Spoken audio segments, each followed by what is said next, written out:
Hey there, baseball fans. Welcome into episode number 24 of Ducks on the Pod. The American League Division Series are complete. The Boston Red Sox were dismissed by the Houston Astros relatively easily. The New York Yankees, on the other hand, needed all 5 games to get past the Cleveland Indians in what was a tremendous series. I'm going to break down all that happened in those series and get you prepared for this just incredible matchup that we have on our hands for the championship series, the New York Yankees and the Houston Astros. I'm also going to welcome in my good friend and our resident Red Sox fan, Chase Spangler. He's going to tell us what went wrong with the Red Sox, why John Farrell had to go, and just what comes next for that franchise. So if that sounds good, then let's get it started. All right, before we turn our attention to what happens next, I want to take a step back and just wrap up the division series, put a nice little bow on them. I've got key moments from each game, the turning point of each series, the guy that did not deserve to lose the series. I've got game-by-game home run pick checks and the real MVP. I'm going to start with Astros Red Sox just because that one finished up first. The key moments in this series, obviously, Altuve's second homer in Game 1. It made it 5-2, and when your best player is playing at his best, good things normally follow.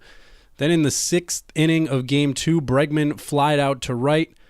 Mookie Betts lost his grip on the throw, and it seemed like the Sox had lost their grip on the series. It was just one of those symbolic plays that if you were watching the game, it seemed like at that point, the Astros were assured victory in that one. In Game 3, Mookie, he was injured and really not himself all week. He wasn't able to do much offensively at all, but he did still make the biggest play of the series for his team. In the 2nd inning of Game 3, Reddick drove one to deep right. Betts went all the way back against that little short wall out there, and he caught what would have been a home run to make it 6-0. The Sox got on the board in the bottom half of that inning. They took their first lead of the series in the next inning, and that catch gave the team and its fans hope. It was a total turning point of the series because in Game 4, it was really nothing but momentum shifts. The Astros scored another first inning run. I thought the Sox were cooked. They tied it up in the bottom half. I thought it could go either way. The Astros took another lead, and again, it wasn't looking good for Boston. Then Benintendi took Verlander deep and gave the Sox the lead again, and I thought that was going to be it for the scoring. Sure enough, the Astros had more. Even in the bottom of the 9th, it did not pass quietly with Devers inside the Parker. It had me wondering how much more epic this game could possibly be. Of course, the Sox falling just short there in that Game 4. The turning point of the series, as I mentioned, 9 times out of 10, the turning point of a series is going to be a play made by a player on the winning team. But this is one of those 10th out of 10 times. Boston was dead until Betts robbed Reddick. And even though the Sox went on to lose, the series took a drastically different feel once that play was made. The first 2 games in Houston were all Astros. The start of Game 3 looked like it was going to be more of the same until Mookie made that play. And after that, the rest of Game 3 and all of Game 4 really seemed like they could go either way. Simply put, without Mookie's robbery, I think the Sox would have gotten swept. The guy who didn't deserve to lose, the best performer on the losing team, has to go to Hanley Ramirez. He was 8 for 14 with a pair of doubles. He scored twice, drove in 3. He went 4 for 4 in Game 3. He brought out the Believe in Boston flag during the announcement of the starting lineup. He's not an outwardly emotional guy, but he was on Sunday, and it was cool to watch. So Hanley, you didn't deserve to lose, my friend. Let's check the home run picks in Game 1. I had Moreland and Springer. Springer homered in Game 2. And then for Game 2, I had Betts and Bregman. Bregman actually homered in Game 1, so flip him with Springer, and I'd be mighty proud of myself. Game 3, Gonzalez and Betts. Mookie, as I said, he just wasn't himself at the plate. And Marwin, he didn't really have much fun either in this series. Game 4, Altuve and Pedroia. Altuve blasted tres in Game 1. So I get a point for calling him in the series, and Bregman homered again, 2. Game 5, Davis and Beltran. These were just for fun. I didn't think Raja even saw the field in this series, and Beltran, he really only got a handful of at-bats, even though they were big ones. So all told, none of my picks were right on, but I'm claiming 6 points here in this series. I get 3 for Altuve's Game 1 outburst, 2 for Bregman's pair, first in the first game and then in the final game of the set, and another one for Springer's blast in Game 2. For future reference, I'm going with 1 point for each home run hit by a guy who I picked in the series, and then 2 points for each home run hit by a guy I picked in that specific game. It's a lenient scoring system, but it's my show, so I get to make up the rules along the way. The real MVP, I mean, it's undeniable. It has to be Jose Altuve. Normally, I want to give this to a guy who kind of flew under the radar, but Altuve destroyed the radar in Game 1 and didn't slow up the rest of the 3 games. It's got to be the guy who I believe is going to win the American League MVP. So how about that Yankees-Indians series? The key moments in this one, and there were a lot of them. Game 1, it didn't need a momentum shift because the Tribe were in total control throughout. Trevor Bauer completely shut down the Yankee attack. Jay Bruce provided the offense, and that was it. Jay Bruce 4, Yankees 0. Now, obviously, the most important moment in Game 2 was Girardi's decision not to challenge the hit-by-pitch call. Of course, Lindor swats a grand slam right after, and it becomes a huge deal. Luckily for Girardi, his team came storming back to win the next 3 games. Had they not, I'm sure everyone would have pinned it on the skipper, and without a contract in place for next year, he might not have been brought back. Greg Bird's homer was the shift in Game 3, duh. When Luis Severino made it through 7 innings and was able to hand a 4-run lead over to his bullpen, that pretty much sealed the fate of Game 4.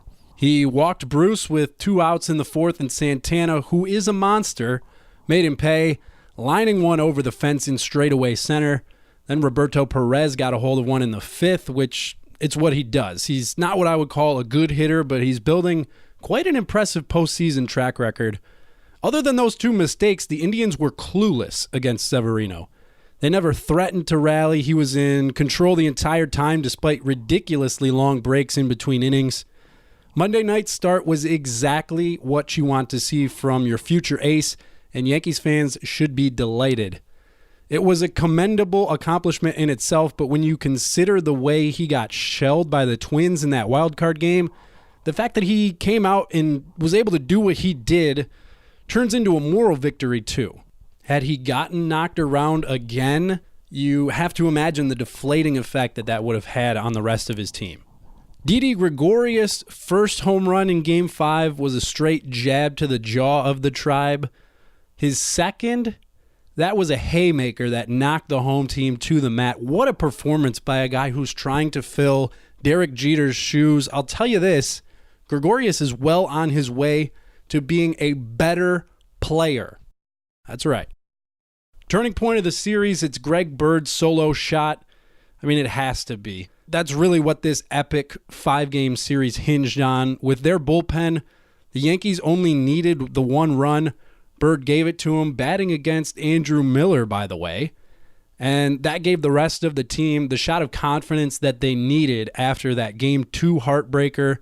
Yankee Stadium exploded when that ball landed in the upper deck, and from then on, there was a belief that the Yankees could get this done. Sure enough, they did.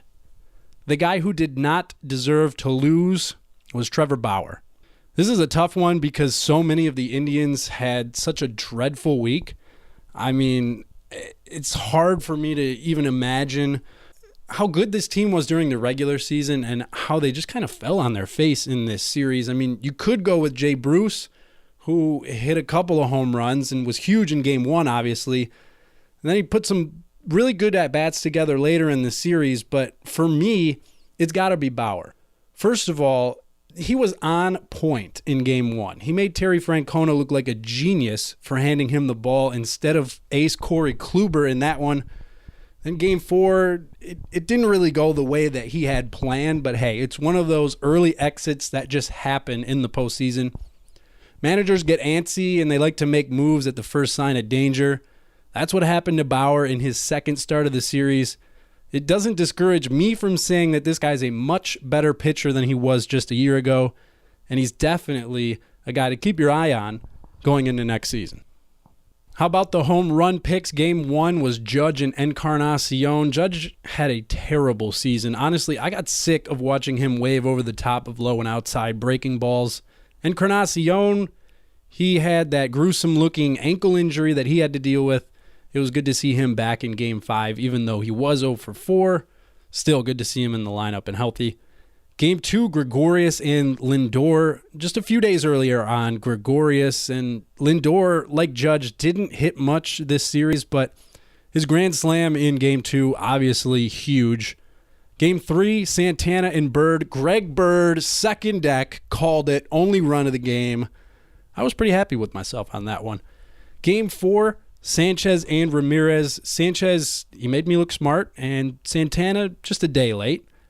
Game 5, Judge and Lindor. As I said, Judge, Lindor, both had bad series. It's really a shame because they led their teams all year, and to see them perform in the big stage the way that they did was definitely a disappointment for me. Anyway, 10 points for me in this round. 2 for Gregorius pair in Game 5. 2 for Lindor's grand slam in Game 2. 2 for calling Bird in Game 3, and another one for his home run in Game 2. 1 for Santana's Game 4 blast, and finally 2 for nailing Sanchez in Game 4. That's a grand total of 16 points in the home run picks for the ALDS, and that's not too bad for a game I just made up. The real MVP here has to go to Aroldis Chapman. He got the call in Games 2, 3, and 5, went multiple innings in each. In 5 2/3 total, he gave up just 4 hits and 2 walks, struck out 10. He earned 2 saves. He went through the top of the Indians' order in the 9th inning of Game 2, came in with 1 out in the 8th of Game 3 to strike out Gomes and Urshela, and then pitched around a couple of singles from Kipnis and Ramirez in the 9th to lock down that critical 1-0 series-shifting win. He closed out the series with 2 dominant innings, and even the Indians, who've won games with all sorts of late-game magic this year, they couldn't put more than a base runner on in that game. Every time Chapman was brought in, it's like the Yankees were able to exhale. They were able to relax and get back to doing what they all can instead of trying to do too much.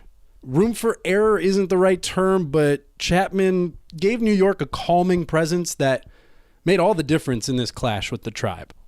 Okay, that's enough about the past. Let's look ahead at this dream matchup we're being treated to in the ALCS. The New York Yankees and the Houston Astros took very different paths to get here, but here they are all the same. The history lesson: the Yanks dropped 2 of 3 in Houston at the end of June into the beginning of July.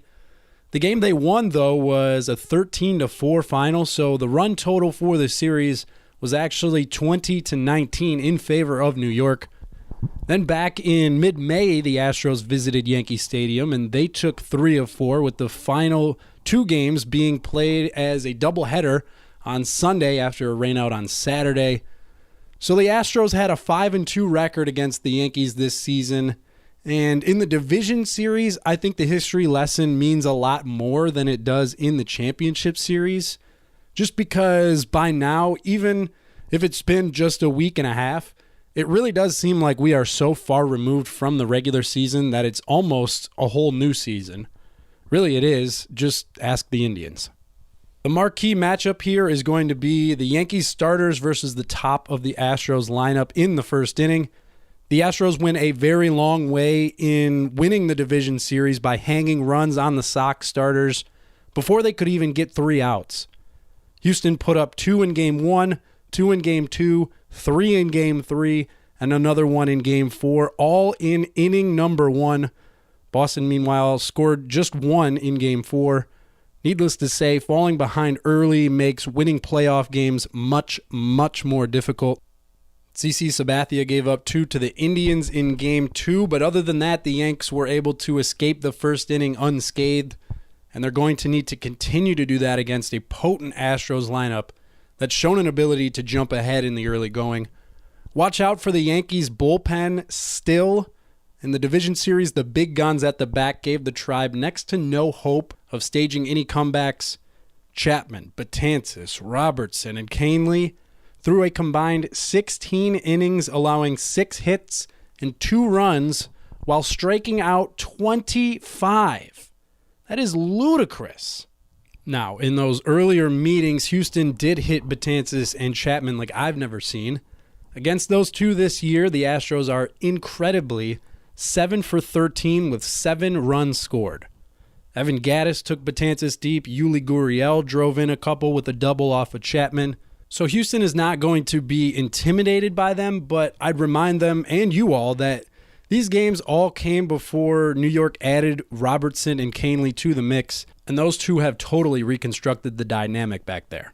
One thing is clear to me, Girardi is going to have his fireballers on the hill when the game's on the line, and from there they'll either mow everyone down as they did the Tribe or get blown up as they did back in May and June.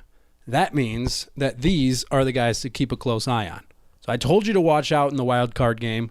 I told you to watch out in the division series. And I'm telling you here for a third time, just in case you missed the first 2 warnings, watch out for the Yankees bullpen. Other news and notes, Masahiro Tanaka was masterful in Game 3, holding the Indians scoreless over 7 innings, allowing 4 men to reach base and punching out 7. When he's on, there aren't too many starters you'd rather have going for you. The problem is his consistency, particularly this season. He is a totally different pitcher at home and on the road, and shockingly, he's been better inside that bandbox they call Yankee Stadium. There, he's 9-5 with a 3.22 ERA. He's struck out 112 batters in 95 innings with a whip that's just a tick over 1. On the road, though, he's 4-7 with a 6.48, 82 strikeouts in 83 1/3. Opponents are hitting 292 against him, and the whip balloons to 150 even. Those are some wild splits, and with Tanaka scheduled to get the ball in Game 1 in Houston, Girardi has made a very interesting decision here, keeping Tanaka on his pitching schedule, but definitely putting him in a less favorable spot. Now let's talk about what the Astros offense did in the division series. In just 4 games, Houston as a team slashed .333, .402, .571. 18 of their 49 hits went for extra bases, and they drew 14 walks while going down on strikes only 30 times. Talk about doing major damage. This lineup is scary top to bottom and even stretching onto the bench. And if I were the Yankees, I would be poring over the video and the scouting reports, just trying to figure out where it is that you can pitch these guys consistently to get them to make outs. In 2016, the Astros struck out 1,452 times, good for 4th most in Major League Baseball. This year, they cut that number to 1,087, which was the least amount in Major League Baseball and 66 fewer than the next best team. Now, a lot of things have come together to make that drastic switch. The addition of 2 contact-oriented veterans like Carlos Beltran and Josh Reddick have helped. Watching Jose Altuve put on a clinic every day must have a profound impact too. But this team slugs like few others, and they don't swing and miss as so many others do. That is a nightmarish combination, and we're seeing the effect that it can have on a pitching staff. Speaking of Beltran, he is up to 200 postseason at-bats in his career, and he's still hitting .325. He's quite simply the greatest postseason hitter of his generation. I'm happy the Astros made it through so he can keep racking up those numbers. And I'm really looking forward to him striding to the plate in some big spots during this series. Game 1 starter Dallas Keuchel threw 6 innings in New York on May 11. He allowed 6 base runners and 1 earned run. He struck out 9. And then you go all the way back to his Cy Young Award winning season in 2015, where he beat the Yankees in their own barn in that memorable wild card game. He also went 6 in that one with just 3 hits and a walk, punching out 7. Many of the players from that one are no longer in pinstripes, but still, it's nice to have some good memories to draw from for Dallas Keuchel. Home run picks. Game 1, give me Didi Gregorius and George Springer. I'm still buzzing about Didi's Game 5 showing. And Springer's got good numbers against Tanaka, the Yankees' probable starter, who's been very up and down all year. He pitched fabulous in the division series, so I'm feeling a leadoff homer and some early panic here. Game 2, let's go with Todd Frazier and Josh Reddick. Frazier's got good numbers against Verlander, who's tabbed to go in Game 2, and he's quickly becoming a favorite player of mine. Good dude, great teammate, stepping into a leadership role with this young Yankees team. He plays the game the right way, and I'm officially rooting for him. Reddick, meanwhile, he's done well in the few plate appearances he's had against Severino. That's good enough for me. Game 3, Jose Altuve and Gary Sanchez. Tuve needs no introduction or reason to pick him, and I'm also going with Sanchez just because. Game 4, Alex Bregman, Aaron Judge. Bregman didn't get much attention for what he did in the division series because his teammates all did such great work too. But look for him to make more of a name for himself in this championship series. As I said earlier, I am sick of watching Aaron Judge wave over the top of low and outside breaking balls. Here's hoping he wakes up. Game 5, Carlos Correa and Didi Gregorius. I'm going with these guys here mostly so that I can just mention that power can come from any position on the diamond nowadays. Take it from these two shortstops who clubbed 24 and 25 homers this year, respectively. Game 6, Greg Bird and Brian McCann. The Birdman helped me out big time in the division series, hoping for more of the same here. And it would be cool to see McCann homer against his old mates, wouldn't it? I don't know, I'm into that stuff. Game 7, Starlin Castro and Carlos Beltran. Castro did not have a good division series, and taking him here is basically just an attempt to put some positive mojo into the air in hopes that he wakes up too. He's played far too well all summer to be absent from the fall. Beltran, I mean, come on. Who doesn't want to see this guy deposit one into the seats in a Game 7? It's a long shot since he probably won't be starting, but still, I'll take my chances with him coming through. Prediction time. Man, it's tough. Does the series have to end? Can they just keep playing? I guess somebody's got to win. Astros in 7. I don't know if this pick is being made with my head or my heart. Of course, I want this thing to go the distance. I'm banking on the Yankees getting another couple of lights-out performances from their starting pitchers. They should be able to take care of business at home. But beyond that, I'm not sure they have what it takes to get past the Astros. Houston has too much firepower and too many 20-somethings having the time of their lives. Give me the Houston Astros over the New York Yankees in what's going to be a nail-biting, instant classic American League Championship Series. All right, Chaz, so what went wrong against the Houston Astros? I just think that everyone came out flat. I want to be on the record to say that I was not a pro Fire Farrell guy to begin with. But I just didn't feel the energy, and I wasn't near as excited for the postseason this year as I was last year. I don't know if it's a tribute to the team, if it's a tribute to the fans or the coaching staff, or just not having David Ortiz. I just felt like there was no X factor where I was really confident that we were going to. And I told you that before the series. There was just no X factor where I'm like, this is where we can win. Maybe our pitching gets us out of it. Maybe Sale gets us out of it. Maybe we outmanage. And it just, nothing there made me feel confident from the day that we won the East. I was happy that we won the East, so we didn't get clowned in the wild card, but it just, nothing really excited me, and you could tell that in the clubhouse. And I think a lot of that has to do with it being a lot of young guys and Pedroia being hurt the majority of the season, and he's the veteran on the team.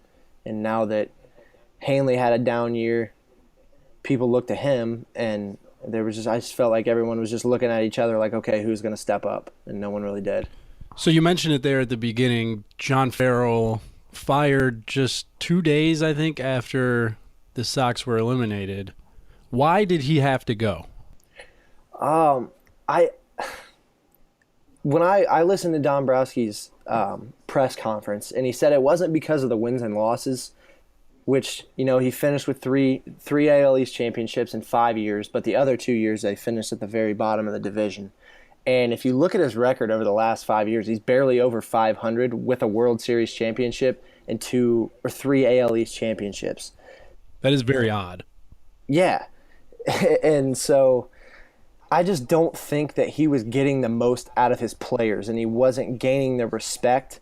And whether you want to attribute that to, you know, them being bad players or them being bad team guys, as a manager, you still have to rally up the clubhouse regardless. And I just don't think he was doing that. You look at the three Bs, you look at Betts, Bradley, and Bogarts. They all three had a down year. Mookie Betts was getting compared to Red Sox greats last year, and he was in an interview. I don't remember who it was with, and he was just like, yeah, you know, basically don't expect me to have that type of year again. And that just kind of rubbed me the wrong way. Like, you would think as a manager, if you hear that, or even when he's having that kind of season, you pull him aside at the end of the season and say, hey, we're going to need you to step up and be our guy next year. And I just didn't see that. I think, like I said, I'm not a pro Farrell. I'm not a pro Fire, and I'm not saying it's a terrible decision, but I think if they were going to do it, they should have done it last year, because Lovello was right there and they were already paying him manager money. And, you know, we were lined up for all of the cards to fall correctly, and they decided to give him another year, give him another chance. And then it was just, you can't keep doing the same thing over and over and over again and then expect a different result.